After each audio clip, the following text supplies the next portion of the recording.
Ni mu masaha y'umugoroba Shera ndetse na Pax baba bavuye ku kazi, bahurira rero mu rugo maze bagafatanya gutegura amafunguro. Byose babishoje bategura ameza maze bakicara bagasangira, gusa baba bari kuganira ari nako kandi bari mu tuburage. Shera rero atangira gukora mu biryo bya Pax, naho Pax ati kandi rwose sinzi impamvu ukunda kurya ibyo kurya byanjye, utekereza ko ibyo kurya byanjye ari byo byinshi kurusha ibyawe? Naho rero Shera ati ngewe ndya ibyo kurya byawe, naba mbirya se biryoshye kurusha ibyanjye? Batangira nyine gusa rwose n'abatongana, ariko nyine ziba ari burage baba bibereyemo. Naho rero Pax ati ndakuzi n'ubu ngubu rwose uri kubishaka, ndabizi neza ko uri gushaka kundira ibyo kurya. Shera rero ahita amubwira ati noneho niba udashaka ko nkurira ibyo kurya reka nihagurukire maze mve kuri aya meza. Pax ahita yongera akamufata nyine akamwicaza ati hoya rwose icara, urabizi ko ntaguma ku meza njyenyine. Yahise rero afata ibyo kurya mu isahane ye maze atamika Shera. Shera abanza kubyanga, ariko nyine bigeze aho Pax aramubwira ati ndakwinginze. Naho Shera rero yahise yemera nyine maze arabyakira. Pax yahise amubwira ati sinakubwiye, nari mbizi neza ko rwose uba washukuriye mu isahane yanjye, urabona ukuntu mbiguhaye nta no kubyanga ugahita wasama. Naho rero Shera ati nyine se suko wabanje kunyinginga? Pax ati ngewe nkwinginga? Ati ngewe ubwo se ni ngewe uri kubwira cyangwa n'undi muntu? Shera ati nibutse ukuntu wajyaga unanyinginga kera, uzi ko wajyaga umbwira ngo nkwanze wapfa. Tekereza ukuntu wajyaga umbwira ngo ninkubabare ngo ukunde, ngo nta wundi muntu n'umwe ngo wagukunda, ngo wankunda nk'uko wankundaga, mbese ibintu byose wahoraga unyinginga. Naho Pax muri burage ati ngewe nkwinginga? Ati hoya rwose, ati niba nyine hari video wafashe ndi kukwinginga yizane kano kanya. Gusa nyine baba bavuga ibi bari no guseka, uba ubona nyine bari gutebya ndetse rwose bari kwiganirira, nyine ubona rwose nta mutima mubi bifitiye. Iba ari couple ikundana cyane ndetse ihora yishimye. Iyi couple iyo babaga bicaranye wagira ngo ni nk'abantu bamenyanye ejo, kuko wabonaga rwose utamenya yuko bamaranye igihe kinini.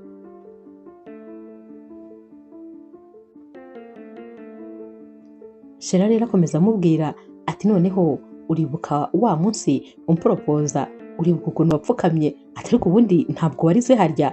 Ubanza wararize ndibuka ukuntu wanyinginganga ngo ninkubabarire mvuge yego, ngo kubera yuko ngo nakugize umugabo wishimye kuri iyi si yose. Naho rero Pax ati ngewe nkwinginga? Ati cyangwa wibagiwe ko nazanye impeta nkakubwira ngo urayifata cyangwa ntabwo uyifata? Naho rero Shera ati wowe, ati ariko se tuvuga ko babyibagiwe koko? Ati ngewe ntabwo nabyibagirwa ukuntu wanyinginga gupfukamye ndi kukureba nambaye hotaro ngewe ndi hejuru cyane. Naho rwose wowe amarira ari gutemba mu maso.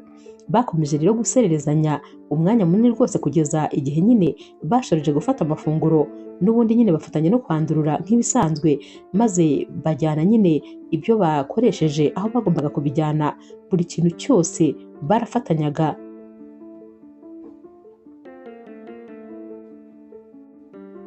Umunsi wakurikiye rero mu masaha y'igitondo baba bari kwitegura kugira ngo bajye ku kazi.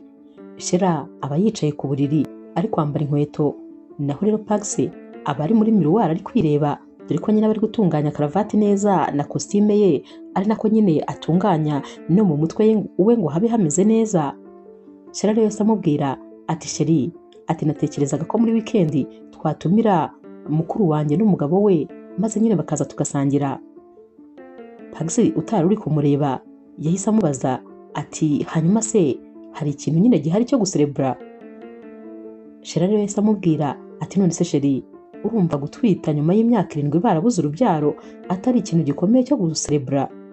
Pax yahise amubwira ati nibyo cyane rwose, ati ahubwo nanjye ndumva mbyishimiye. Ati none se urashaka ko bizaba samedi cyangwa dimanche?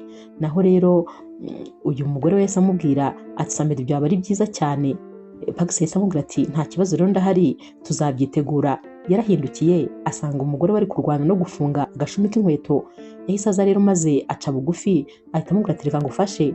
Yamufungiye inkweto neza maze bahita bahaguruka nyine bagiye nko kujya ku kazi. Ariko mbere yuko bagenda Shera yaramubwiye ati ntakubeshye, ibyo umukuru wanjye yaciyemo n'umugabo we njya mbitekerezaho nkumva ni ibintu birenze.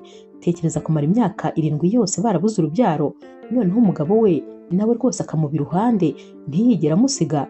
Pax yahise amubwira ati ariko ibyo nyine nicyo urukundo ruvuze, byanze bikunze uba ugomba kwihanganira mugenzi wawe.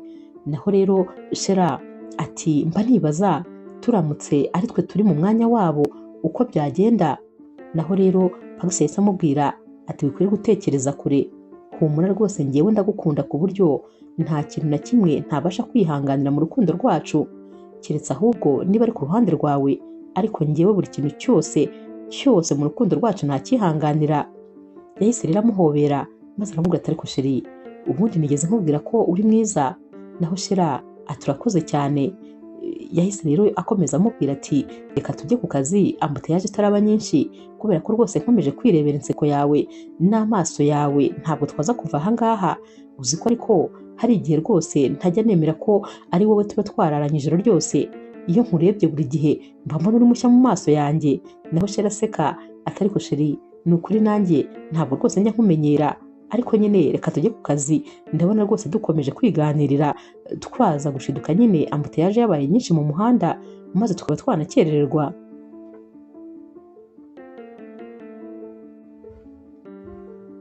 Uyu munsi rero ku mugoroba Shera agera mu rugo kare maze agategereza Pax, ariko agatinda.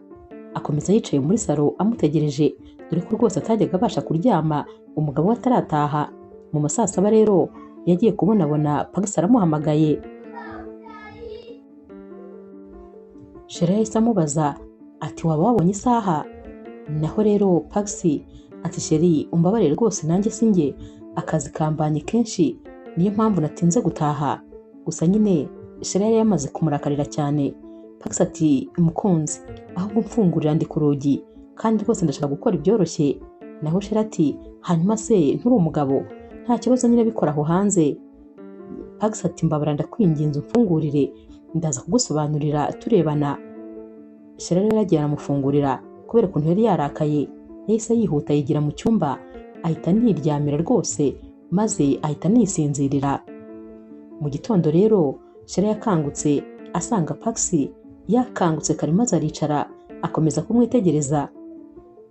Pax yahise amubwira ati ariko Sheri, uzi ko uri mwiza niyo usinziriye uba uri mwiza. Naho Shera rero yahise yibuka ko nyine baraye batameranye neza maze n'ubundi akomeza kumwikarumana. Naho Pax yaramubwiye ati ariko ni ukuri mukunzi, wakabaye rwose unyumva, ni akazi kankerereje kandi ntabwo nzongera, ubutaha nimpinda uzandaze hanze nta kibazo. Shera tukumva rero icyo aricyo gihano kigukwiriye se? Shera yahise abyuka ati ahubwo reka njye gutegura ibya mu gitondo. Naho Pax yahise apfukama hasi nyine maze amufata ku maguru. Yaramubwiye ati Sheri, ntabwo nareka usohoka muri kino cyumba utabanje kumbwira yuko umbabariye. Shera rero ati mbabara rwose nigendere, ndumva ngiye ibyo ngibyo ntabirimo. Pax yaramufasha aramukomeza ati wowe kereka numara kumbwira yuko rwose umbabariye. Shera ati ngaho komeza umfate ne gutegura ibya mu gitondo, ubwo nyine turaza kujya ku kazi twishwe n'inzara. Pax yabitekerejeho maze baramurekuye. Shera nawe ati nari mbizi rwose ko iyo umuntu avuze ibiryo nta kindi kintu wongera gutekereza. Naho rero Pax ati hanyuma se urashaka kuvuga ko mbikunda cyane? Yego ndabikunda, ariko nanone ngukunda kubirusha. Yahise rero agenda maze ajya gutegura amafunguro. Bafashe amafunguro ya mu gitondo, ariko noneho rwose bayafata batagifite umunabi, dore ko nyine Shera yari yamaze kumva ibisobanuro byose Pax yamuhaye. Barasangiye nk'ibisanzwe ndetse bari kubwirana amagambo meza, bari gukina twa dukino twabo nyine nk'ibisanzwe.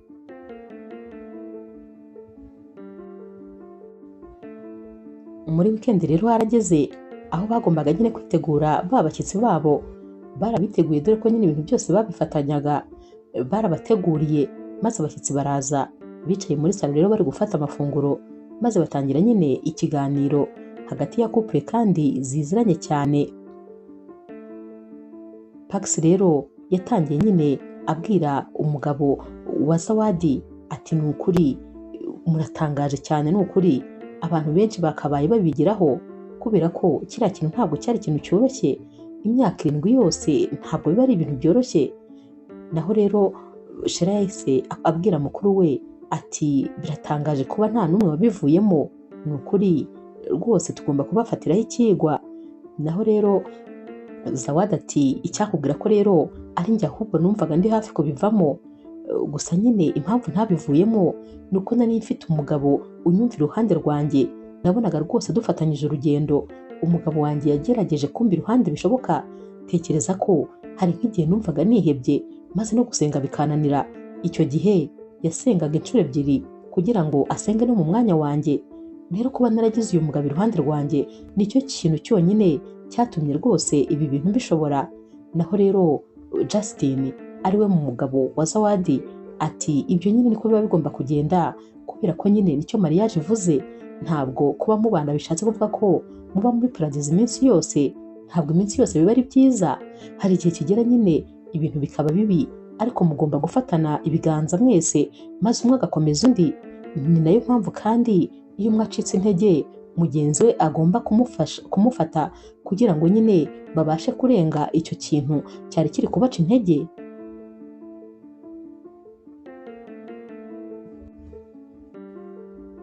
Bakomeje kuganira rero, maze Pax arababwira ati gusa ikintu kiba gitangaje ni ukuntu tumara amezi turi gutegura ubukwe ariko akaba nta muntu n'umwe watubwira ibidutegereje.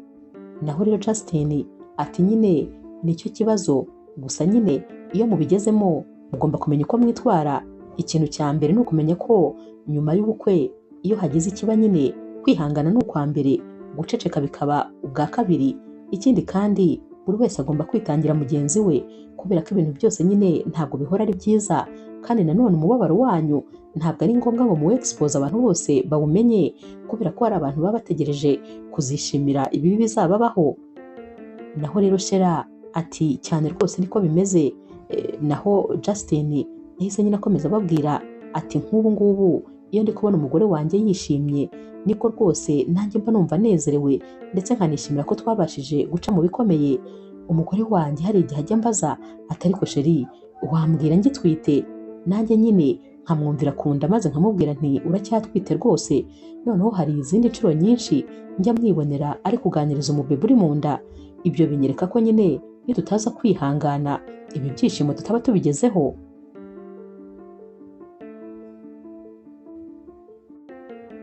Bamaze rero gufata amafunguro, maze Shera na Pax baherekeza nyine Zawadi na Justin. Babagejeje rero ku modoka bagiye kubasezera, Pax yarababwiye ati ariko mwakoze cyane, ndifuza ko ibihe nk'ibi twajya tubigira kenshi, kubera ko nabigiyeho ibintu byinshi cyane. Nk'ubu rwose ikintu cya mbere nafashe mu mutwe ni uko nyine umuntu agomba kumenya uwo agomba gufungurira urugi, ndetse akamenya n'igihe agomba kurufungira. Ntabwo ari byiza ko ibintu byose by'umuryango bigomba kujya hanze, atari uko nyine umuntu aba afite isoni z'ibibera mu muryango we, ahubwo ari uko nyine urusaku rwo hanze rusakuza cyane kurenza ahubwo imbaraga ikibazo gifite. Niyo mpamvu umuntu aba agomba kwicecekera, maze ibyo nyine n'umusheri we bakaba aribo babyimenyera. Naho rero Justin amubwira ati cyane rwose wabaye umunyeshuri mwiza. Ibyo ni ingenzi cyane mu buzima bwa couple. Ni ngombwa kumenya uwo mugomba kubwira ndetse n'ibyo mugomba kumubwira, n'ibindi kandi mutagomba kubwira umuntu n'umwe.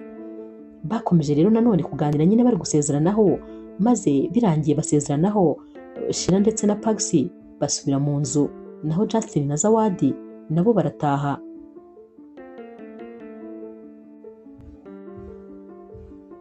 Nyuma y'iminsi rero Pax yaratashye avuye ku kazi. Ntabwo yari ameze neza rwose, yari ari kubabara mu muhogo mu buryo buteye ubwoba. Ikindi kandi yari afite umuriro mwinshi. Naho rero Shera akimukubita amaso yaramubajije ati habaye iki? Pax ati simbizi, gusa ndumva ntameze neza, ndi kuribwa cyane kandi nyine n'umutwe uri kundya. Naho Shera ati none se hari ibintu nyine wariye bidasanzwe? Pax ati hoya, kumva nyine ndababara nyine mu muhogo. Shera yamukozeho yumva afite umuriro mwinshi. Ati hanyuma rero ugomba kubonana na muganga uko byagenda kose. Pax ati ariko nta kibazo biraza koroha.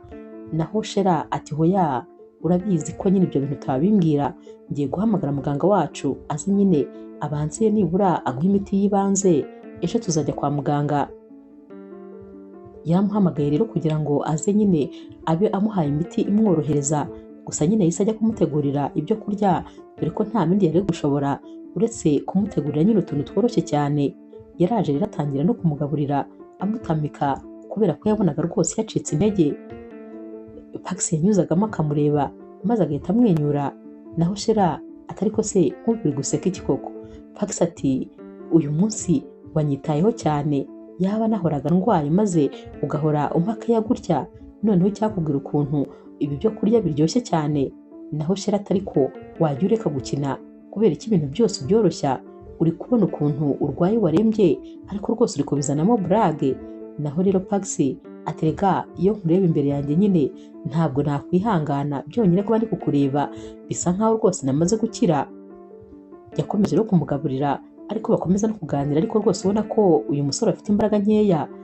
Bararyamye maze bukeye Shera yarakangutse asanga noneho Pax yarembye neza, umuriro wari mwinshi cyane, bisa nkaho imiti bamuhaye nta kintu na kimwe yamumariye. Gusa nanone Shera yari afite akazi atagombaga gusiba uko byagenda kose.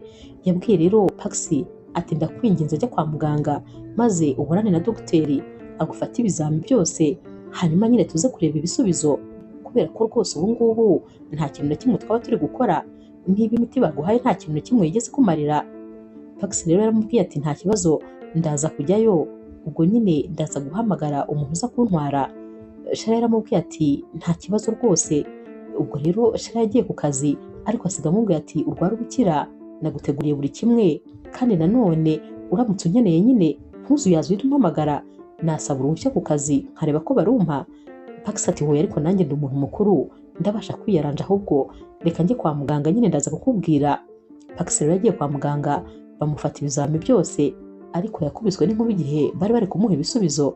Dogiteri yaramubwiye ati hanyuma rero ibintu ngiye kukubwira nyine ni ibintu bikomeye cyane, ntugire ngo ni ibintu byoroshye, gusa ndagusaba nyine gukomera kandi ukiyakira, kubera ko indwara urwaye nuramuka wiyitayeho ukikunda kandi nyine ukanywa imiti nk'uko bigomba, ndetse rwose ugafata n'ibyo kurya by'intungamubiri, nta gushidikanya uzamera neza kandi n'ubundi uzakomeza ubeho ubuzima wari ubayeho. Pax yatangiye kumukanurira atari kuzimuga kuri kuntera ubwoba, hanyuma se ndwaye iki? Banza umbwire icyo ndwaye ibindi urabimbwira nyuma. Muganga yaramubwiye ati rero ufite virusi itera sida, rwose mu bigaragara niyo yari yaguteje nyine ibi bibazo byose ufite, gusa nyine ntutekereze ko ari iherezo ry'ubuzima bwawe. Humura ntabwo ugiye gupfa, abantu barayibana imyaka n'imyaka, icyangombwa ni ukugira disipurine, ukirinda inzoga nyinshi, ukirinda inzoga nako muri rusange ukazireka, ubundi nyine ugafata imiti, ikindi kandi ukarya indyo yuzuye, ntugire ikibazo rwose bizagenda neza cyane. Nyamara ibi bindi byose yavugaga Pax ntabwo yabyumvaga, yari ameze nk'umuntu waguye muri koma. Yarongeye rero amera nk'umuntu ukangutse ati muga ati harya atumbwiye ngo iki? Muganga yarongeye amusubiriramo. Pax ati oya ntabwo bishoboka, ni gute se nakwandura sida? Njye n'umugore wanjye tujya gukora ubukwe twabanje kwipimisha kandi twese twari bazima, hanyuma rero nta na rimwe nigeze nca inyuma umugore wanjye, sinumva nyine ukuntu ntaba ndwaye sida. Yatangiye kubyibazaho ndetse rwose ubona ibi bintu byabaye nkaho bimuteye ubwoba cyane, ndetse ubona rwose yabuze ikintu akora, ubonaga ameze nk'umuntu watakaje kontorore, ntabwo yari ari gutekereza neza, yumvaga wagira ngo ari kurota, ariko nanone yakwikoraho agasanga rwose niwe nyawe wicaye hano. Yarahagurutse rero ava kwa muganga, dore ko rwose ibyo muganga byose yamubwiraga nta na kimwe yari ari kumva. N'ubundi yagiye muganga akiri kuvuga asigara yivugana. Yaratashye maze aragenda yicara mu rugo, yatangiye gutekereza ibi bintu ukuntu byagenze. Naho rero Shera yaratashye nyine ataha amuhobera ati mukunzi wiriwe ute? Nibura se muganga yaba yabonye icyo urwaye? Ahubwo se waba worohewe? Wariye se? Wanyweye imiti? Yamubazaga ibibazo byinshi cyane cyarimwe, nyamara umugabo we rwose yasaga n'udahari. Shera yamwitegereje mu maso abona umugabo we yijimye bikabije, ibintu ubundi atajyaga amubonaho, dore ko Pax yari umugabo uhora wisekera, wa mugabo uhora muri burage, buri gihe yabaga ari kwikinira n'umugore we, nta bintu na bimwe byajyaga bimuhangayikisha. Shera yaramubajije ati sheri ko mbona rwose wasuherewe, bimeze biti? None se ntabwo wigeze umubona na muganga? Pax yaramubwiye ati icecekere, ijuru ryangwiriye neza neza, icara hano nyine kubwire. Yatangiye kumubwira rero byose ukuntu byagenze, gusa Shera akibyumva yahise amira amababa ati hoya ntumbwire, ati waranduye, hanyuma se wanduriye hehe, wandujwe nande? Naho Paxi ati ni ukuri mukunzi, nanjye rwose byanyobeye, ntakubeshye nta gisobanuro na kimwe mbifitiye, kubera ko nayibaho ahantu naba narakuye iyi virusi. Naho rero Shera atumva kandi abagabo ko mwabaye ngo ntabwo uzi aho wayikuye, ni gute se utazi aho wayikuye kandi uyirwaye? Ubu bishatse kuvuga ngo nanjye ndarwaye, ntubimbwire ibyo bintu sinshaka kubyumva. Pax ati nyine urumva ugomba kuzajya kwa muganga nawe bakagukorera ikizamini bakareba niba nta kibazo ufite. Nyamara ibi bintu Shera ntabwo yari ari kubyumva, yari yasaze ari kumubwira amagambo menshi ari kumutonganya, ubona ari hafi no kuzana inkoni ahubwo akamukubita. Ati nta soni uranyanduje, ati nkabibona amajoro wari usigaye utaha ntabwo yari ay'ubusa, burya bwose wabaga uri kumwe n'amahabara yawe wabaga wagiye kunca inyuma. Pax ati mbabara ndakwinginze wivuga ibyo bintu, kuko ibyo bintu nabizi ko ntabikora. Niba ari gutyo ntekereza ahubwo rwose birambabaje cyane, kuko nari nzi ko ari wowe muntu wa mbere unyizera. Ngewe ko kumva naguca inyuma ntabwo nigeze mbikora, kuva n'abana nawe sinigeze nguca inyuma, nta mukobwa n'uyu n'umwe twigeze tubonana. Gusa nanone nkanjye nk'umuntu usobanutse ndabizi nyine ko virusi itera sida itandurira gusa mu kuba naraguciye inyuma, ishobora no kwandurira no mu bindi bintu kandi rwose umuntu ashobora guhura nabyo. Naho rero Shera ati nakumvise, urashaka guhunga icyo wakoze kugira ngo ube urwaye, urashaka nyine kungira igicucu, ariko ntabwo naba igicucu rwose, kubera ko ndabizi nyine waciye inyuma, aho wanduriye urahazi, uwakwanduje uramuzi, reka rero gukomeza kumbeshya. Ibi bintu rero byababaje Paxi wari wirwariye rwose, nawe yacitse intege, dore ko kumva ibi bintu nawe rwose yari yabaye nkaho ijoro ryose ryamugwiriye. Kano kanya rero kuba umugore we noneho yari yongeyeho no kumushinja ibindi bintu, noneho rwose yaragiye neza neza abura icyo gutekereza, abura icyo kuvuga, mbese yakanuye amaso gusa yitegereza umugore we, ariko nyamara gukomeza kumusobanurira biramunanira, cyane cyane ko yabonaga atamwumva.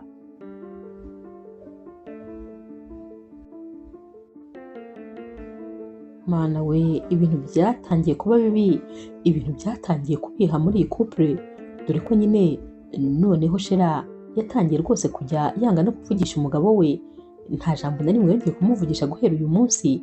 Ikindi kandi yatangiye no kwanga kumutegurira amafunguro, yarateguraga agategura amafunguro ye wenyine, ubundi nyine akigira ku kazi. Naho Paxi yahoraga rwose yifuza kuvugana n'umugore we, ariko ntabwo we yifuzaga kumuvugisha, yaramuhamagaraga akamwihorera amureba. Paxi rero yaragiye noneho azongwa no kumva rwose inkuru y'uko arwaye, noneho kandi anazongwa no kubona umugore we yakundaga n'umutima we wose amutereranye, umuntu yari yizeye ko ari we nyine ugomba kumufasha muri byose. Kano kanya niwe noneho wari wamutereranye kurenza abandi bose, ariko nyine birumvikana ku ruhande rwa Shera ntabwo byari byoroshye, kubera ko nawe yararyamaga, yatekereza ko ashobora kuba yaranduye sida ntasinzire, ubwoba bwari bwose, yarateteraga kubera ubwoba, yari afite ubwihebe bukabije.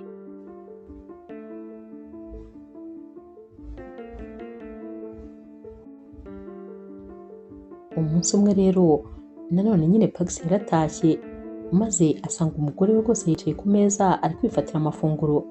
Yaramubajije ati rwose Sheri, sinumva rwose ukuntu usigaye ubasha kwicara wenyine ugafata amafunguro tutari kumwe, ni ibintu ubundi bitigeze bibaho.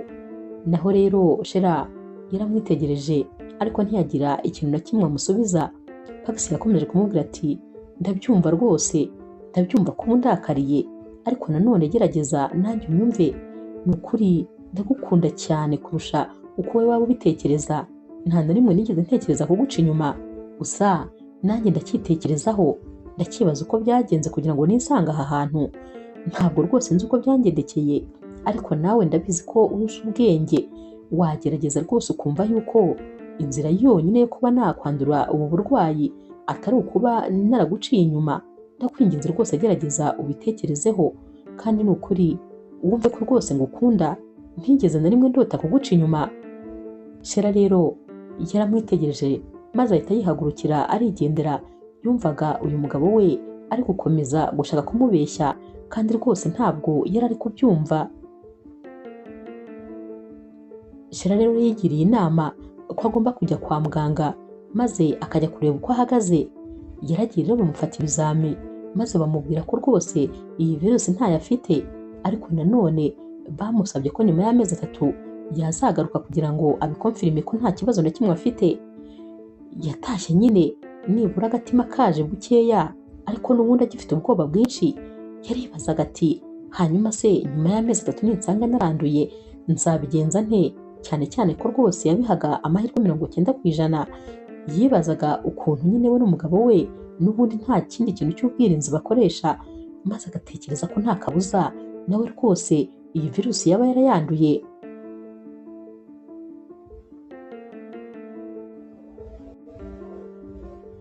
Uyu munsi rero ku mugoroba Shira yagiye mu cyumba maze azinga buri kintu cyose. Kano kanya ari kuzinga ashyira mu kavarize, yahamagaye Paxi wari wicaye muri salo, dore ko yumvaga rwose atamufesinga ngo amubwire ibintu imbone nkubone. Yaramubwiye ati kano kanya ndi kuzinga buri kimwe, ngiye kujya mu cyumba cy'abashyitsi kubera ko sindumva ntakeneye kukureba mu maso. Nyuma y'ibintu byose namenye, ntabwo rwose nkwiye kuba ndi mu cyumba kimwe nawe. Ikindi kandi sinifuza ko wanyegera kubera ko mfite ubwoba ko ushobora no kunkoraho noneho nkaba nanduye iyi ndwara kandi yenda ntayo nari ndwaye. Paxi nyine wumvaga ibi bintu biri kumurenga, yaramubwiye ati ndakumva cyane rwose, kubera ko ntakubeshye nanjye ndi gutekereza nkumva naheze mu rujijo, ariko niba ari wo mwanzuro wafashe nta kibazo rwose, kandi nyine urakoze kuba ubimenyesheje. Gusa nyine byari bimubabaje ukuntu umugore bari gukomeza kumuha akato mu buryo bukabije, ariko nanone ku rundi ruhande yaramwumvaga kuko nawe yaba ari we nyine bibayeho byanze bikunze nawe kubyakira byari kuba ari ibintu bigoye cyane.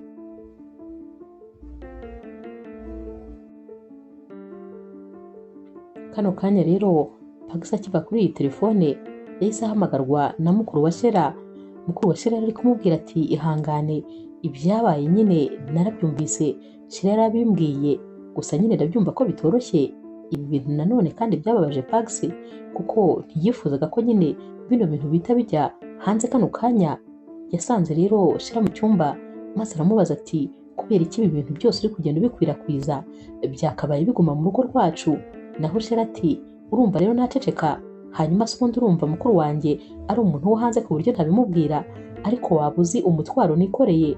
Paxi n'umujinya mwinshi ati hanyuma se urinda wikorera umutwaro ko ari njyewe urwaye ni wowe?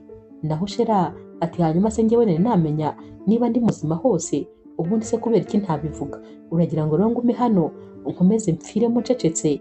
Ntabwo rwose ibyo bintu nabishobora. Ikindi kandi amakosa ni ayawe, iyo utaza kujya kunca inyuma ngo uzane iyi ndwara ntabwo iba yarinjiye hano muri runo rugo. Paxi ariko nzakubwira kugeza ryari ko ntigeze nguca inyuma kuva twamenyana? Nzabikubwira kugeza ryari? Naho Shira ati hanyuma se wayinyweye mu mazi cyangwa waricaye wicaraho uyirwaye yicaye? Wajya ureka kubeshya maze rwose ukemera ibyo wakoze? Humura rwose nta cyizere ngo ufitiye, ubu ngubu ntabwo nshobora kongera kukwizera ukundi.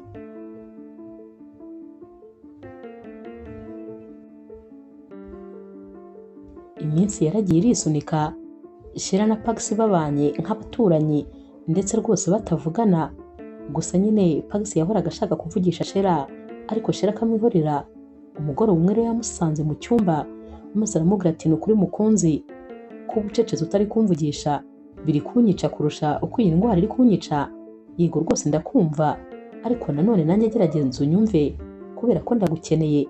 Urabizi ko ari we mbaraga zanjye, ni wowe rwose wakabaye undema agatima. Urabizi ko mu gihe cyose nabaga ndi mu bikomeye ari wowe muntu wabashaga kundema agatima maze nanjye nkabasha gutuza. Kano kanya iyi ndwara ndwaye ntabwo inyoroheye, ariko nanone ndifuza ko nibura wanyereka ko rwose undi iruhande. Ibyo byonyine byaba bimpagije, byampa agahenge ndetse byampa no koroherwa, kubera ko kubona kuri kugenda ujya kure yanjye kurushaho nibyo rwose biri kunyica kurenza ko nakabaye nicwa n'indwara. Shira rero yahise amubwira ati niba warigeze kunkunda nibura iminota 30 gusa, mbabarira usohoke muri kino cyumba kuko nkeneye amahoro yanjye, kandi nyine ntabwo nagira amahoro igihe cyose nkiri kukureba imbere y'amaso yanjye. Mbabarira rwose usohoke. Pax yumvise ibintu bikaze maze aramubwira ati nta kibazo reka ngende, gusa nyine umenye ko ngukunda kandi ni ukuri umenye ko ntigeze nguca inyuma habe na gatoya.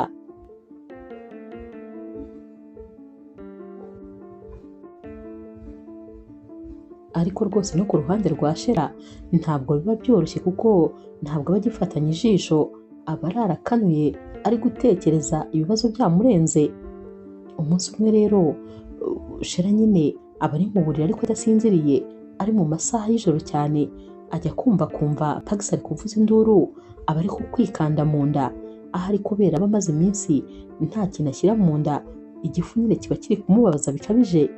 Shera rero yagiye yerekeza mu cyumba maze asanga uyu mugabo ari kwigaragura ku buriri bikabije, yahise amubwira ati wanyweye imiti umeze neza. Naho rero Pax we nyine birumvikana ari gufata imisego yikanda mu gifu. Shera yahise amubwira ati njye kugushakira ikintu cyo kurya. Pax yahise amufata aramukomeza, aramuhobera nyine aramukomeza cyane. Shera ati ihangane nyine maze ngushakire ikintu warya. Yanabivugaga kandi ari kumukora mu mutwe kugira ngo rwose akunde amuturishe. Naho Pax rero uwumvaga nyine ko umugore we noneho yongeye kumugirira impuhwe, yumvaga rwose atamurekura. Gusa nyine Shera yaragiye maze amutegurira amafunguro yaramuzaniye. Uyu mugabo yafashe amafunguro nk'aho ataraherutse kurya maze rwose ahita noneho aryama arasinzira. Mu gitondo rero Shera yabonye ko ibintu arimo atari byo, ahubwo nyine akwiriye rwose kujya amutegurira amafunguro. Yarabyutse ajya gutegura ibya mu gitondo, nyamara yahise abona Pax nawe amusanze mu gikoni, afata isafuriya maze aramubaza ati hanyuma ugiye gukora iki? Pax ati nyine nari ngiye gutegura ibyo kurya kubera ko nabonaga utakintegurira. Naho rero Shera yahise amubwira ati nyine ubu ndi gutegura amafunguro kandi nawe urimo. Pax rero yaramubwiye ati none se hari ikibazo ngufashije? Shera yahise arakara ati niba ushaka kubitegura ngaho bitegure reka nigendere. Yahise yigendera amuta mu gikoni. Pax rero yarateguye amafunguro maze ashoje ajya kumuhamagara ngo aze abasangire. Shera yaramubwiye ati ibyo bisubiza aho bikuye, njyewe ntabwo nasangira nawe rwose, utanyiyanduriza iriya ndwara niba naragize n'amahirwe nkaba ntarayandura. Pax rero byaramubabaje maze aramubwira ati ni ukuri ntabwo rwose iriya ndwara yakwandura kubera ko ngukojejeho intoki cyangwa kubera ko twicaye ku meza amwe, ntabwo rwose wayandura. Naho Shera ati ndabizi nyine ntunkunda, urikunda wenyine, ntacyo byaba bikubwiye ndamutse nyanduye, ahari ntabwo ushaka kuyirwara wenyine. Pax yicaye ku meza ari gufata amafunguro maze yibuka ukuntu ubusanzwe umugore we atajyaga afata amafunguro ari wenyine. Yibuka ukuntu iyo babaga bicaye ku meza babaga bari gutamikana ndetse babaga bari gutera burage, buri umwe akora mu byo kurya by'undi, ndetse rwose ubona nyine bameze nk'abari no kurwana kubera ukuntu nyine babaga bibereye mu dukino twabo. Kano kanya rero yibutse ibi bintu byose maze ahita atekereza ukuntu noneho yicaye ku meza wenyine ndetse umugore we rwose adashobora no kumusuhuza amukozaho intoki kuko atekereza ko yamwanduza. Ibi bintu byaramubabaje maze amarira atangira gushoka, ariko nyamara we ntiyari abizi ko n'amarira ari gushoka kuko ibitekerezo byari byamutwaye.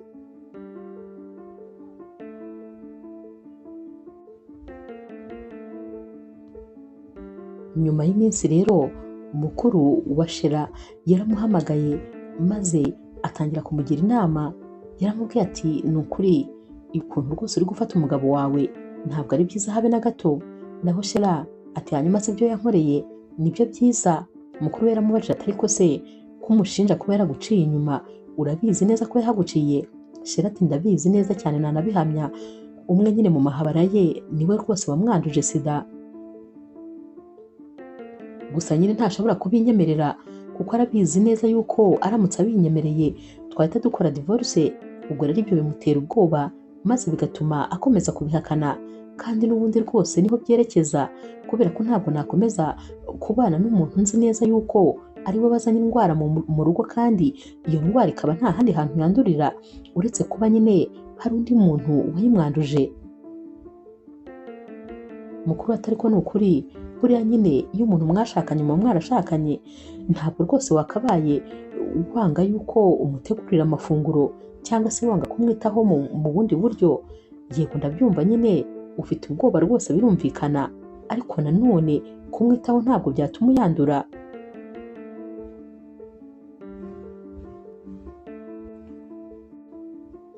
Shera yakomeje abwira mukuru we ati ngiye rwose abagabo simbumva, simva ukuntu umuntu aba yakoze ibishoboka byose ariko nyamara we nyine akanga akaguca inyuma, ntabwo mbyumva. Bishatse kuvuga ko ubu ngubu amajoro yose yatahaga yabaga avuye ku muhabara ye. Noneho uzi ikintu kibabaje kurusha ibindi, iyo yazaga atinze gutyo twaricaraga tukaganira gatoya, maze kandi bikaza kurangira dukoze urukundo. Nibaza izo mbaraga ahantu yazikuraga, sinumva rwose ukuntu byabaga bisa nkaho nta cyabaye, sinumva ukuntu yanyishagamo ku buryo rwose ntanabikekaga. Naho mukuru wese amubwira atahubwo icyo nyine cyakabaye ikimenyetso cy'uko atagucaga inyuma, kuko nyine ayo majoro ntabwo yari kuba avuye ahandi hantu ngo kandi nawe aze mubashe gukora urukundo.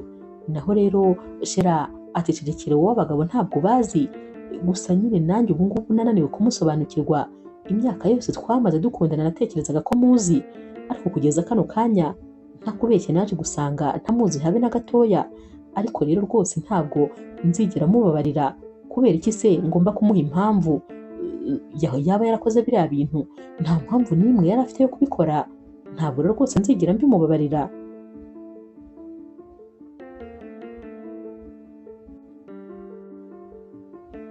Umunsi rero wakurikiye Shera yagiye kwa muganga, dore ko aribwo yagombaga gufata ibisubizo nyine bya kabiri bagombaga kumufata nyuma y'amezi 3. Akigera rero muganga yaramubwiye ati uri umunyamahirwe ku buryo udashobora kumva, ati ibisubizo byawe birerekana ko rwose nta virusi itera sida ufite mu maraso yawe. Naho Shera yahise akanura amaso amuvamo ati gute ibyo bintu bishoboka? Muganga yaramubwiye ati nari nzi yuko ninkubwira iyi nkuru uri bwishime ndetse ugatangira no kubyina. Shera ati nyine simbyumva ukuntu umugabo wanjye igihe cyose twamaze duhura dukora urukundo kandi nta bwirinzi burimo, sinumva rero ukuntu njyewe naba ntaranduye sida.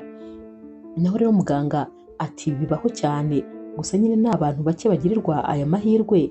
Wowe rero rwose uri umwe muri aba banyamahirwe kuba utaranduye, ariko nanone ubu ngubu ahubwo nibwo ugomba gukaza ingamba zo kwirinda kugira ngo utazandura. Ugomba gukora ibishoboka byose kugira ngo nyine hatazagira impamvu n'imwe yatuma wandura. Shera nyine ibi bintu yarabyumvise, ariko n'ubundi ukabona rwose wagira ngo ntahari, wari kugira ngo ntabwo abyizeye. Yasezeye rero muganga aramubwira ati none se ngushakire umunasi aguherekeze? Ndabona rwose wagira ngo umeze nk'umuntu wataye umutwe. Shera ati hoya nta kibazo, ndijyana rwose mu rugo ndahamenya. Yaratashye rero, ariko n'ubundi wabonaga noneho aribwo yajya yagira ubwoba, kuko yatekerezaga ko wa muntu urwaye bari kumwe mu nzu. Umutima wendaga kumuvamo, atekereza ko yakoze ku isahane, ati ninyikoraho nanjye ndahita ndwara. Wabonaga nyine noneho aribwo afite ubwoba bwinshi kurenza uko byari bimeze mbere.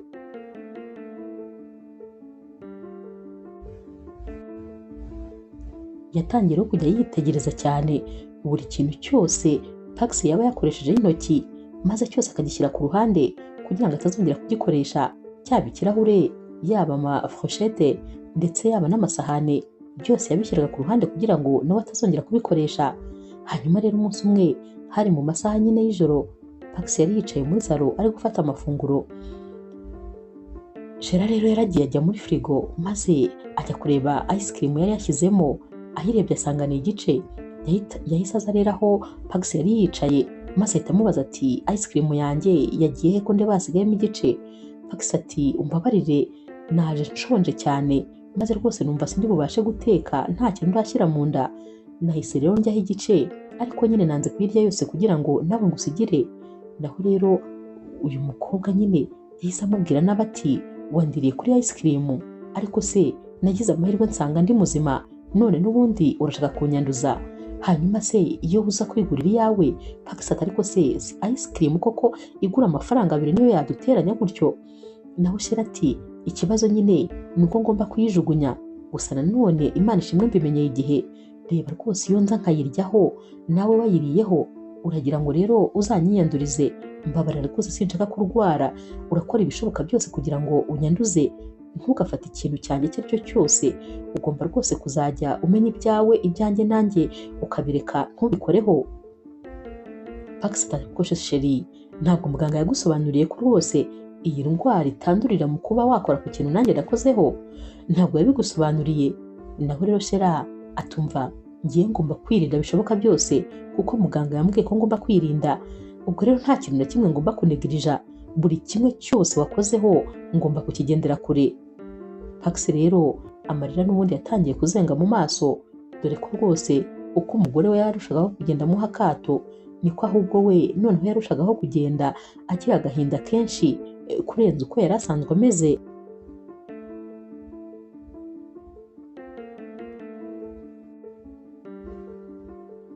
Noneho umunsi wakurikiye rero ubwo noneho rwose byari birenze, kubera ko Pax yagiye gufata amazi muri firigo, maze yageze yasanga noneho firigo ipanze mu buryo butangaje, wasangaga niba ari ama ice cream, hamwe hariho aka etikete kanditseho ko iyi ice cream ari iya Pax, akandi kariho yanditseho ko ari iya Shera, bigiye byanditseho no ku mazi ari uko, ku mbuto kuri pome hagiye handitseho Shera ahandi Pax, mbese ibintu yagiye abigabanyamo kabiri. Pax rero yarebye ibi bintu arabyitegereza asanga firigo yose nuko imeze. Yasubiye mu cyumba maze abaza Shera ati ibi bintu ndi kubona ni ibiki? Naho rero Shera ati hanyuma se sinakubwiye ko ngomba kugendera kure?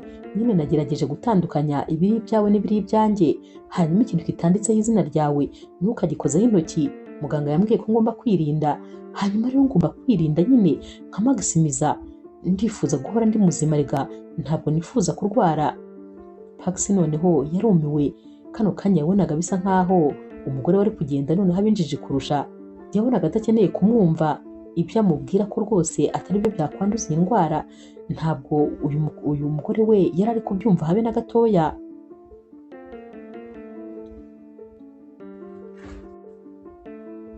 Inkuru rero burya zihuta kubi cyane, inshuti za Pax zose zaragiye zimenya yuko arwaye, maze zose zimucikaho, zaragiye zimushyiraho ku buryo nta muntu n'umwe wari ukimuhamagara. Umunsi umwe rero yasanze nyine Shera mu cyumba, maze aramubwira ati ni ukuri ndagukumbuye byo gupfa, nkumbuye kwa kuntu twajyaga dukina udukino twacu, nkumbuye kwa kuntu twajyaga dusangira, nkumbuye kwa kuntu twaganiraga, nkumbuye burage zacu, ni ukuri ndagukumbuye kandi cyane. Uyu munsi rero nta kintu na kimwe Shera yamusubije, yaramwitegereje ariko nyine aramwihorera. Pax nyine yabonye Shera adashaka kumuvugisha, maze aragenda ajya mu cyumba. Yaraye nyine yicaye, gusinzira byanze.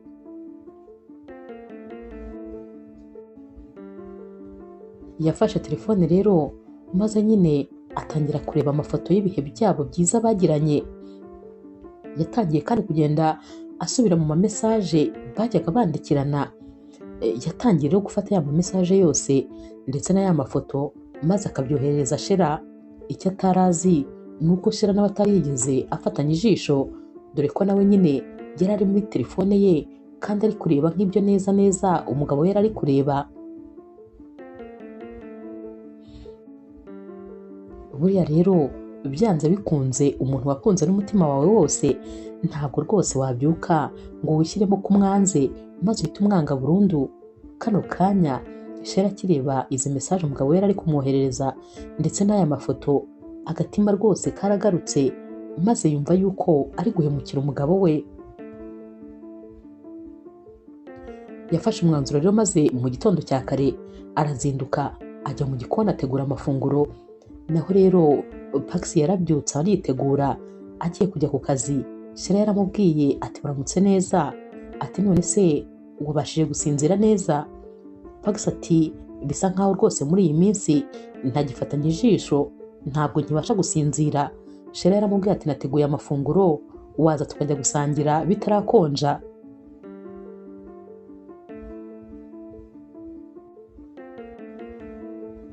Pax rero yaratunguwe maze aramubaza ati ni wowe wateguye? Shera ati cyane, ati ahubwo nyine tugende bitarakonja. Bicaye ku meza rero maze barasangira, ari nako barebana, ariko nyine amagambo yo kuvuga iyo nta yari ahari. Bamaze gufata amafunguro, Shera agiye kwandurura Pax yaramubwiye ati nta kibazo reka mbyandurure, ikindi kandi ndifuza nyine ko uyu munsi nakudepoza ku kazi. Shira ati ariko nta kibazo. Pax ati hoya mbabarira ndabigusabye rwose, ndifuza kukudepoza. Barongeye basohokana mu nzu nk'ibisanzwe, dore ko bari bamaze n'igihe kinini rwose batajyana ku kazi. Yaragiye rero amugeza ku kazi, nyamara rwose iyi yari intambwe ya mbere nziza yari itewe n'iyi couple.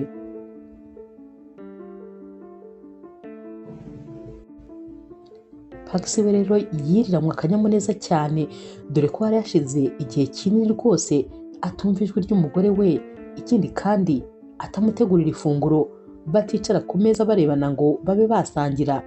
Kano kanya yari ameze neza cyane, yari ameze nka cya gihe cya mbere nyine bakimenyana. Yifuzaga ko rwose ibi bihe nyine byakomeza bitahagararira hano.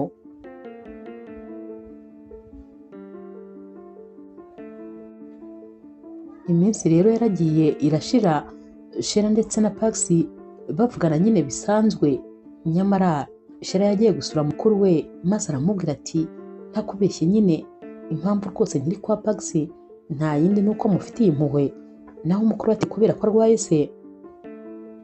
Shera ati yego, gusa nyine nubwo mpari ariko mba ndi gushiriramo imbere, kubera ko ntekereza ko biriya byose byabaye ari kunca inyuma. Urabyumva nyine ko kubyihanganira bigoranye, ikindi kandi kubana rwose n'umugabo ubizi neza ko arwaye indwara yikururiye ntabwo byoroshye ko mwagumana. Mba numva byanze bikunze umunsi umwe nzabyuka nkava mu buzima bwe, gusa nanone mba numva nyine mufitiye impuhwe z'ukuntu azasigara wenyine.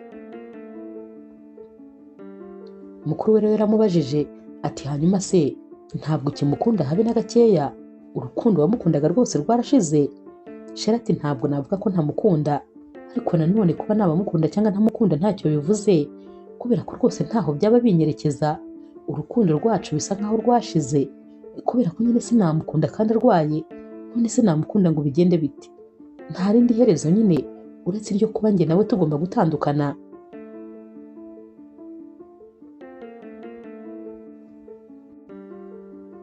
Zawadi rero yakomeje nyine kubwira Shera ati ndakumva Shera, ndakumva rwose kuba ufite ubwoba birumvikana, ariko rero wakabaye ufatira urugero kuri couple yacu. Reba yuko buriya abaganga batubwiye ko ari njye nari mfite ikibazo kuva mu itangiriro, sinigeze mbibabwira kuko ryari ibanga ry'urugo rwanjye, ariko nyine umugabo wanjye yarihanganye akomeza kumba hafi. Yashoboraga kunta maze akajya gushaka umugore ubyara, kubera ko abakobwa hanze aha barahari. Urabizi ukuntu umugabo wanjye ari bogari, urabizi ukuntu ari mwiza, abakobwa n'ubundi baba bamurwanira. Byari byoroshye, ariko yagumye iruhande rwanjye imyaka 7 yose, kugeza igihe iki gitangaza cyakorekeye. Nta nubwo twari tukizeye, twari tuzi ko ari gutya tugomba kuzamera ubuzima bwose nta mwana, ariko urumva ko nyine yaranyihanganiye. Urukundo rero rwihanganira byose, nicyo nari nshatse kukubwira. Wowe nyine kugira ngo ubyumve neza, tekereza yaza ko ari wowe ufashwe n'iriya ndwara, noneho umugabo wawe agahita agukorera nk'ibyo wamukoreye. Ngaho bitekereze wumve ko rwose wakabaye wishimira kuba mu mwanya we. Kano kanya Shera yabitekerejeho maze aramubwira ati ahari yaza kuba ari njyewe ndi mu mwanya we, ubanza nari kuba narimanitse. Mukuru ati ntawe nyine urabyumva, umugabo wawe aragukeneye, kino gihe nicyo akeneye ko rwose umuba iruhande. Kandi niba nyine ukimukunda, yego sinkubwiye ngo ugende mukore ibyatuma wandura, ariko nanone mube hafi kandi umukomeze umutere imbaraga. Ntabwo aricyo gihe rwose cyo kumusiga.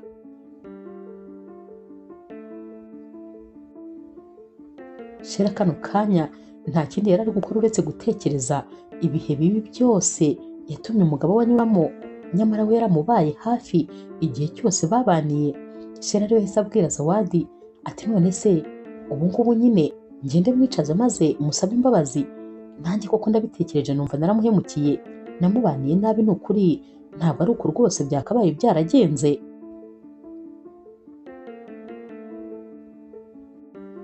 Ikindi kandi nibutse ko dusezerana twavuze yuko haba mu byiza no mu bibi tugomba kuzagumana maze tugatandukanywa n'urupfu.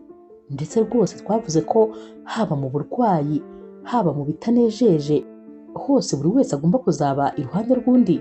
Zawadi ati nyine iryo sezerano burya ntabwo turivuga turi kwikinira, biba ari ibintu ugomba kuvuga ubyerekejeho umutima kandi ubizi neza ko bizabaho, kuko mu buzima ntabwo ari ukugenda ahatambika gusa, habaho no kuzamuka no kumanuka.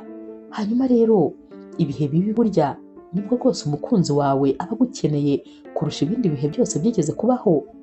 Shira yahise amubwira ati Zawa, urakoze cyane kuba utumye ngarura ubwenge, ahubwo nyine reka ngende rwose. Yahise rero agenda yihuta, maze nyine agera iwe asanga ko ibisanzwe Pax yicariye muri salo, yabaga yicaye acecetse cyane. Zawadi rero yahise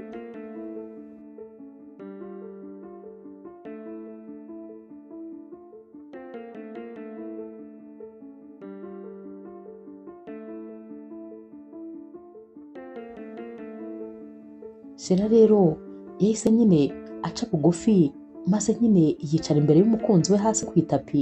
Yahise amubwira ati ni ukuri ndagusaba imbabazi, ntabwo nigeze nkubanira neza, sinabaye umugore wifuzaga, sinigeze nkuba iruhande mu bihe bikomeye, nakubwiye amagambo akomeye, nagukoreye ibintu bigukomeretsa, ntabwo rwose nakoze icyo nagombaga gukora. Ndakwinginze umbabarire rwose kuba ntarakwitayeho kandi naragombaga kukwitaho.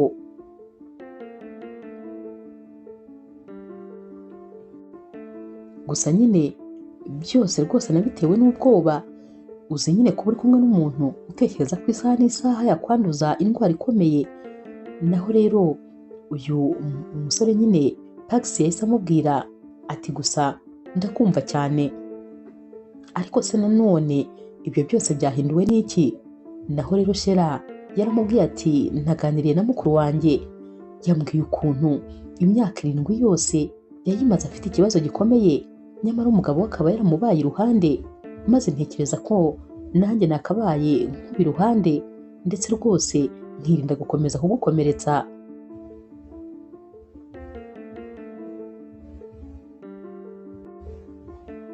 Nubwo rwose ntazi ngo byagenze gute kugira ngo twisange aha hantu, ariko nanone nasanze ntashaka gukomeza kuguha igihano, kandi n'ubundi rwose igihano ufite kitakoroheye, kuba byonyine ufite buno burwayi ni igihano kitoroshye. Sinkwiye rero rwose nanjye gukomeza kugerekaho ibyanjye. Kano kanya Pax yari ari kwitegereza Shera, ari kumureba mu maso, ariko nanone wabonaga nta cyizere afite. Yibazaga ko ahari ibyo Shera ari kuvuga ari ibintu rwose ari kwivugira gutya gusa, kuko yari yaramaze gukurayo amaso ko nyine umugore we yamaze kumwanga kandi yamaze kujya kure ye.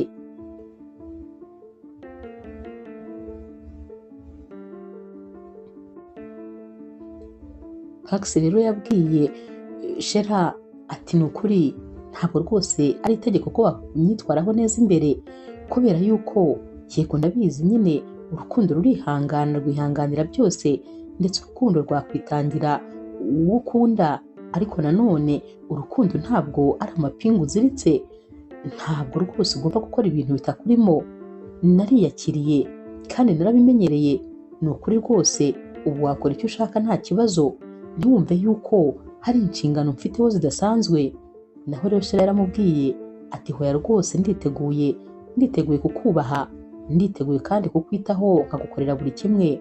Humura rwose ntabwo nzongera kugufata nabi ukundi, gusa nanone tugomba nyine kuguma turara mu byumba bitandukanye.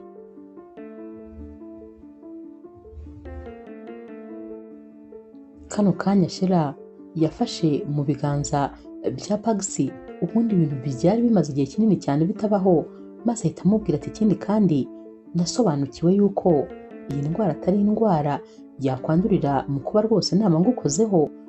Kano kanya nasobanukiwe ibintu byinshi, hanyuma rero uri umugabo wanjye nyine ngomba kukwitaho nk'uko nabyiyemeje. Pax yatunguwe n'iki gikorwa kubera ukuntu ataranagikora no ku kintu yakozeho, ariko kano kanya yamufashe mu biganza ndetse rwose aramufata aramukomeza. Gusa nanone Pax we ntabwo yashakaga kwishyira mu myanya kugira ngo nyine ataba yakwizera ibintu kandi byaba bidahari. Uyu munsi rero mu masaha y'ijoro bose nta n'umwe wabashije gusinzira, buri wese yari ari gutekereza undi. Nyamara nyine byari ibihe bikomeye cyane kuri Shera, ariko no kuri Pax nyine ntabwo byari byoroshye birumvikana. Gusa nyine mu masaha y'ijoro cyane Shera yananiwe gusinzira burundu, maze arabyuka ajya mu cyumba cya Pax. Yatunguwe no gusanga Pax yiyicariye nkaho rwose atari amasaha yo kuryama. Pax yahise amubaza ati kuje hano? Naho Shera rero yahise yicara ku buriri imbere ye, maze ahita amubwira ati uzi ikintu gitangaje se, nyuma y'ibyabaye byose ndacyagukunda kandi ndagukunda cyane. Naho Pax ati none se wabuze igisobanuro cy'urukundo? Urukundo nyine ni ukwihangana, urukundo kandi ni ukwitangamo igitambo. Naho Shera ati ariko nakubwiye ko nyine yego urukundo nibyo byose, ariko nanone ntabwo nyine urukundo bivuga ko umuntu yaba arimo amapingu. Naho rero Pax yaramubwiye ati hanyuma se wumvise nyine ukeneye kuzagumana nanjye cyangwa nyine witeguye kugenda? Shera yaramubwiye ati rwose nta gahato, nta ntukizeho imbaraga, niteguye kuguma hano. Naho rero Pax yaramubwiye ati ariko nanone rwose ntabwo ugomba kuhaguma kubwo kungirira impuhwe. Yego rwose ndifuza ko wanguma iruhande, kuko urabizi uri umunezero wanjye, uri imbaraga zanjye, ndetse nibaza uramutse udahari niba rwose nabasha kubaho. Urabizi ko urukundo rwawe ari byose kuri njyewe, ariko nanone ntabwo nagushyiramo imbaraga kugira ngo ubashe kuguma hano.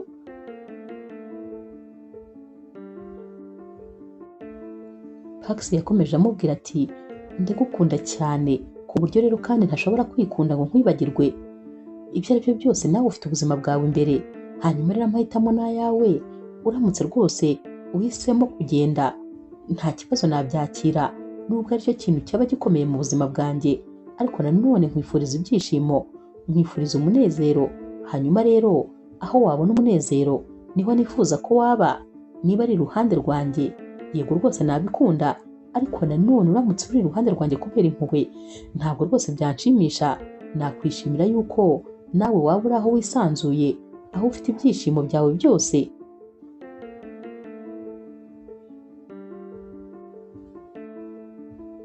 Shera rero wari uri kwitegereza Sheri we yahise amwegera, maze aramuhobera aramufata cyane. Yaramubwiye ati ni ukuri nari ngukumbuye, nari nkumbuye couple yacu. Gusa nyine kino gihe maze cyampaye rwose umwanya wo gutekereza. Natekereje cyane ku munsi nyine umpropoza, nibutse ukuntu hari muri Covid, nibutse kandi ukuntu icyo gihe nari mfite inkorora ikaze, nyamara wankoragaho ukampobera, maze nkakubaza yuko udafite ubwoba bwo kuba nakwanduza Covid niba naba nyirwaye. Uwo munsi ndibuka yuko wambwiye yuko ibyo byose ntacyo bikubwiye, ko rwose niyo yaba ari impera y'isi byose ntacyo bikubwiye, icyangombwa ari uko nkunda kandi witeguye ko ibintu byose byatubaho turi hamwe ntacyo byaba bikubwiye. Ibyo byose rero nabitekerejeho, maze nsanga rwose narabaye umugore gito, dore ko wowe wabaye iruhande rwanjye igihe cyose nari ngukeneye, mu bihe bikomeye ntiwigeze unsiga. Hanyuma rero nicujije cyane rwose kuba njyewe ntarakubaye iruhande mu gihe wari unkeneye. Pax rero yaramubajije ati hanyuma se ntabwo ugifite ubwoba? Naho rero Shera ati ubwoba bwo nyine burya nta gihe na kimwe umuntu atagira ubwoba, ariko nanone ibyo byose narabirenze. Gusa nyine ubwoba bwo kunyanduza bwo nabikubwiye ko ntabwo ngifite, kuko namenye neza uko iyo ndwara yandura. Hanyuma rero niteguye rwose kukuguma iruhande, kuko biruhande ibihe byose, nkagufasha muri byose, ndetse rwose nk'uko twabyiyemeje nyine ngomba kubahiriza isezerano twasezeranye.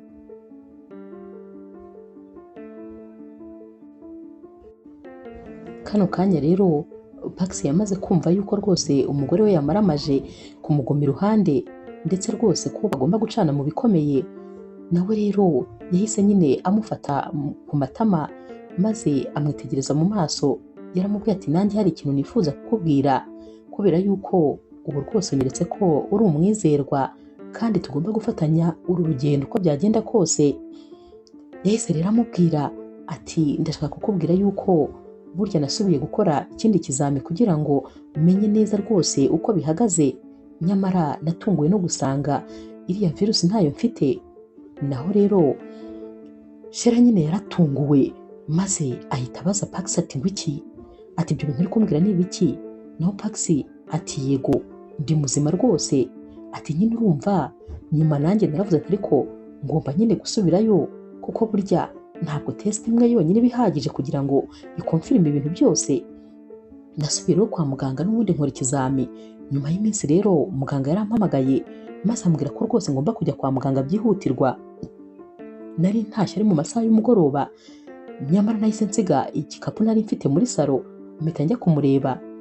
Rero yambwiye yuko nta kibazo na kimwe mfite ndetse iriya virusi ntayifite, ahubwo ko umunsi nyine njya kwa muganga burya yansomeraga ibisubizo bitari ibyanjye, ariko kubera ukuntu nahise n'umutwe nta nubwo nigeze mbitahana, nta nubwo kandi nigeze mbona ko ibisubizo bampaye bitari biriho izina ryanjye, ahubwo byari biriho izina ry'undi muntu. Nabisize kwa muganga. Uriya munsi rero nibwo muganga nyine yabashije kubyibuka neza maze akabitekereza akamenya ko yampaye ibisubizo bitari ibyanjye. Kubera ukuntu ntabyemeye nakoze ibizami byinshi noneho ku bitaro bitandukanye kugira ngo nizere ko koko ari ibya nyabyo, ariko byose byerekanye ko rwose ari negatifu, ko rwose nta virusi itera sida mfite mu maraso yanjye.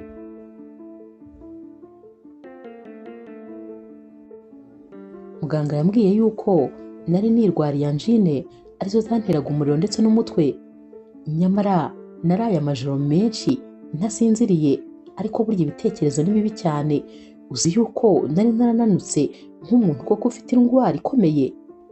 Naho rero kano kanya Shera we ntabwo yari ari kubyumva, yari ari kwitegereza uyu musore ubona ameze nk'umuntu uri mu yindi si. Aha rubanza yaratekerezaga ko ari ikinyoma uyu musore ari guhimba kugira ngo nyine uyu mukobwa n'ubundi abe yakomeza kumukunda nk'uko bisanzwe, kandi nyamara n'ubundi yari yamaze kubimwemerera. Ntabwo yari ari kumva ukuntu ibi bintu byagenze. Hanyuma rero Pax yakomeje kumusobanurira ndetse rwose azana n'ibipapuro yagiye yipimishirizaho byose arabimwereka. Kano kanya nibwo Shera yamenye neza ko rwose ari ibya nyabyo, uyu musore atigeze arwara habe na gatoya. Shera rero yahise amubaza ati hanyuma se kubera icyo utigeze ubimbwira, kubera iki wacecetse? Gusa nanone ndicuza kuba rwose narakuretse ukabaho biriya bihe wenyine, ibihe bibabaje. Naho rero Pax ati impamvu ntigeze mbikubwira, ntabwo rwose nifuzaga ko uhita ugarurwa nuko nta kibazo mfite, ahubwo nifuzaga ko wowe wenyine uzicara maze ukumva ugomba kubana nanjye mu bibi no mu byiza, cyane cyane ko n'ibindi bihe byose twagombaga kuba dufite imbere bitagombaga kuba ari ibihe byiza gusa. Niko bigenda nyine muri mariage, habamo ibyiza n'ibibi. Nibyo nashakaga rero kumenya, maze ukamenya ko nyine buri umwe wese muri twebwe agomba kuba iruhande rw'undi, atari uko ameze neza gusa, ahubwo no mu gihe ameze nabi agomba kumuba hafi. Hanyuma rero nari ntegereje rwose ko uyu munsi uzagera maze nyine ukemera kumba iruhande igihe rwose utekereza yuko ntameze neza habe na gato, ndetse rwose ari mu bihe bikomeye. Shera rero yahise amubwira ati ni ukuri ndagukunda cyane, ariko nyine ibi bihe bibi twagize tuzabyibagirwe.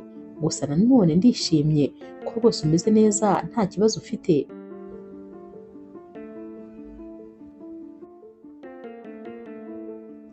Shera rero yakomeje kubwira Pax ukuntu amukunda ndetse ari byose mu buzima bwe, ko rwose gufata umwanzuro wo kumusiga byanze neza neza. Naho Pax yamubwiye ko nawe amukunda kandi cyane, ndetse amubwira ko yumva yiteguye ko bakongera ubukwe bwabo bakabusubiramo, kubera ko rwose bisa nkaho urukundo rwabo aribwo rugitangira. Shera rero yarishimye biramurenga ati uzi ko nanjye numva ari byo, ati ni uko ubukwe bwacu tuzabusubiremo kubera ko turi couple yongeye kuvuka bundi bushya. Bafashe rero umwanzuro wo kujya kureba nyine ya famiye ya mukuru wa Shera kugira ngo bababwire yuko bifuza nyine kuzongera guserebura ubukwe bwabo. Ntabwo bari gusubira mu rusengero ngo bongere basezerane kuko bari barasezeranye nyine, ariko bifuzaga kongera gukora ikirori maze bakigira nkaho rwose bongeye gusezerana bushyashya. Bari bafite ibyishimo rero byinshi cyane, ndetse bumvaga babwira buri wese ko noneho ibyishimo bafite badashobora kubihisha, kandi ko urukundo rwabo ahubwo noneho ubu ngubu aribwo rugitangira.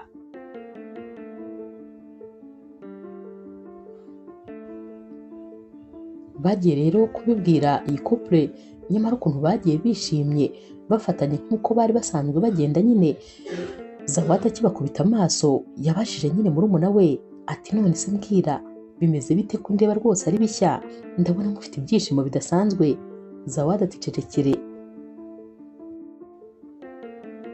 Shera ati cecekere, ubu rwose urukundo rwacu nibwo rukivuka, ahubwo ukuntu abantu bajyaga batugirira amashyari noneho azabica biyahure neza neza. Ndakubwiza ukuri Imana yankoreye ibikomeye, ubu rwose ntabwo wakumva umunezero mfite. Yatangiye rero kubabwira byose ukuntu byagenze, maze Zawadi ndetse na Justin ibyishimo byarabarenze. Barababwiye bati ni ukuri ntabwo mwakumva igitangaza Imana ikoze, twahoraga dusenga ngo Imana ijye mu bintu byanyu ibisubiremo rwose mwe gutandukana, kuko ntabwo twigeze twifuza ko couple yanyu yatandukana. Gusa noneho bibaye neza cyane ko musanze nta n'ikibazo na kimwe mufitanye, ariko nanone ibyo biba ari isomo mu buzima, biba bigomba kubereka yuko nyine ugomba kumenya umuntu mubana, maze rwose ukamenya ibyo yakwihanganira n'ibyo atakwihanganira. Gusa nanone turanezerewe ko bino bintu birangiye neza, naho rwose ibyo kudutumira byo tuzahaba kandi tuzababa iruhande. Muri ibyo byishimo murabyumva ko rwose tudashobora kubura n'iyo byagenda gute.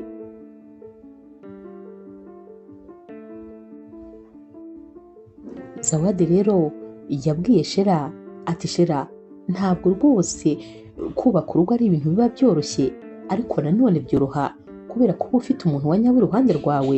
Iyo ufite umuntu wahisemo n'umutima wawe wose bituma nyine byoroha, kuko kumwihanganira biroroha, ndetse rwose no kuba wakwihanganira buri cyose biba ari ibintu nyine bikoroheye kubera ko uba umukunda. Shera rero ndetse rwose na Paxi baratashye maze bongera kwimerera nk'abari mu kwezi kwa buki, dore ko nyine bongeye kujya basangira kwa kundi byari bimeze, kwa kundi nyine Shera yakundaga gufata ku byo kurya bya Paxi maze bagatangira nyine kubishwanira, ariko byabaga biri muri burage, ndetse rwose batangira kongera gufatanya kujya mu gikoni bagategura amafunguro, bagafatanya gusukura ibyo bakoresheje. Mbese urukundo rwabo rwarongeye rumera nk'uko rwari rumeze mbere, ndetse rwose binarushaho. Nyamara rero ubu bari bari kwitegura kongera gusubiramo amasezerano bagiranye, ariko noneho kuri iyi nshuro ntabwo byari imbere ya pasiteri cyangwa padiri, ahubwo byagombaga kubera imbere nyine ya couple ya mukuru wa Shera. Bagombaga kuba bari bane gusa maze bagasubira mu masezerano yabo, ubundi nyine bakongera bakanabiserebura.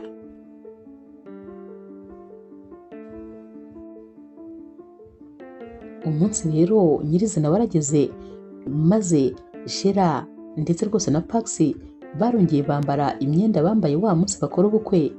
Naho rero Justin na Zawadi nabo bari biteguye, baraje rero bose bahurira muri salo yo kwa Paxi. Kano kanya Justin niwe wasaga nkaho nyine ari ugiye kubafasha kugira ngo basubiremo amasezerano yabo nk'uko kandi bari barayakoze mbere bakora ubukwe. Justin rero yahise abwira nyine Paxi ati fata nyine ikiganza cy'umugeni wawe. Yamufashe mu kiganza maze barebana mu maso, uko barebanaga kandi ni nako bose bari bari kumwenyura, amasura yabo yari yuzuye ibyishimo. Paxi rero yatangiye abwira Shera ati mukunzi wanjye, uyu munsi nifuje kugukorera isezerano kandi sinzigera nditatira n'umunsi n'umwe. Ndashaka kukubwira ko ngukunda n'umutima wanjye wose. Ubuzima bwanjye bwarahindutse kuva umunsi winjiraga mu buzima bwanjye. Ikindi kandi ndashaka kukubwira ko ntazigera ngusiga, sinzigera njya kure yawe. Mbese nzaba umugabo w'inzozi zawe, nzakuba hafi uri muzima, urwaye, igihe cyose uzaba unkeneye, n'iyo rwose waba utankeneye mu buzima bwawe, icyo gihe cyose nzaba nkuri iruhande.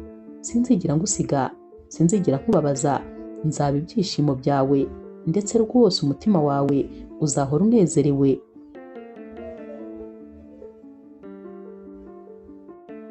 Yakomeje amubwira ati ngusezeraniye rwose ko nzagukunda n'umutima wanjye wose kugeza ku iherezo ry'ubuzima bwanjye. Ikindi kandi nzakurinda ikibi icyo ari cyo cyose. Kano kanya Shera we rwose amarira yatangiye gushoka. Mu by'ukuri izi zari indahiro bari bari gusubiramo, ariko n'ubundi nyine bigeze kurahira umunsi umwe, ariko uyu munsi noneho bari bari kuzisubiramo imbere y'iyi couple y'inshuti zabo.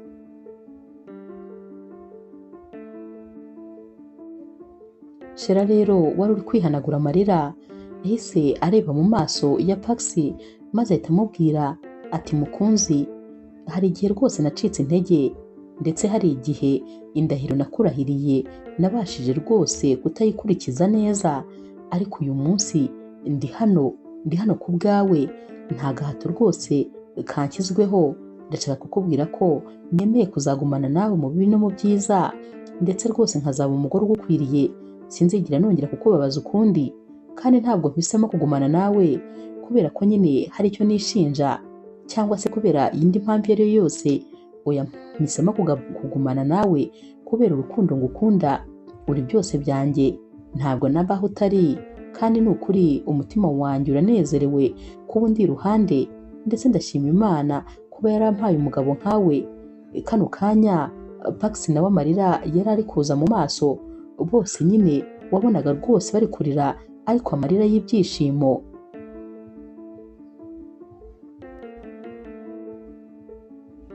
Yakomeje rero amubwira ati kandi nzagushyigikira muri byose, nzagukundira uko uri, kandi nzagukunda nta bwoba na buke mfite, nta kintu na kimwe kizongera kuntera ubwoba ku buryo cyatuma ngusiga, ndagukunda n'umutima wanjye wose.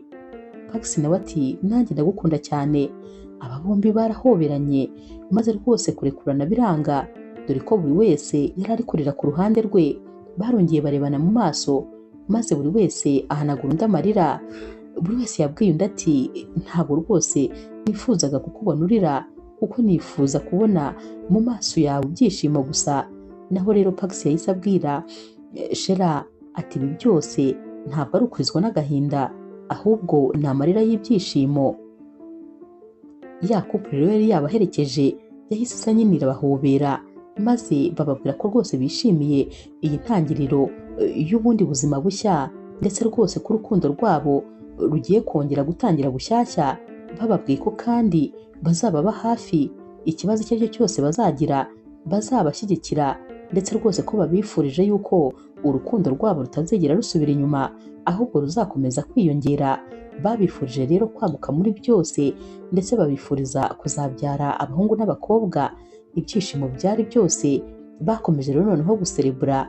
Gusa nyine ntabwo byari ibintu bisanzwe, kubera ko ubukwe bakoze mbere, ubu noneho uyu munsi bari bongeye gusezerana, byo noneho byari birenze uko bari bishimye bwa mbere bakora ubukwe. Zawadi na Justin rero bamaze gutaha, birumvikana nyine hasigaye Paxi ndetse na Shera bicaye muri salo, maze batangira kuvuga inkuru y'ubuzima bwabo, uko urugendo rwabo rwatangiye kugeza uyu munsi. Paxi yabwiye Shera ati ni ukuri sinifuza ko mu buzima nazongera no kurota utari iruhande rwanjye, ndifuza yuko tuzatandukanywa n'urupfu nk'uko twabyiyemeje, ndetse rwose n'uyu munsi tukaba twabisubiyemo. Shera yaramubwiye ati humura rwose ntabwo ari byo umbwiriza, kuko namaze kubona ko ntaba mu buzima utarimo, njye nawe tuzatandukanwa n'urupfu, kandi ndagukunda cyane. Barongeye rero barahoberana, maze rwose bakomeza guhana amasezerano y'urukundo rudashira. Inkuru yacu y'urukundo rero naha tuyisoreje. Mwakoze kuyikurikira. Niba ukunda inkuru z'urukundo zica kuri Zasha TV, ntukagende udakoze subscribe, like, share na comment. Ni inkunga ikomeye kuri twebwe. Ndabakunda cyane rero nk'ibisanzwe.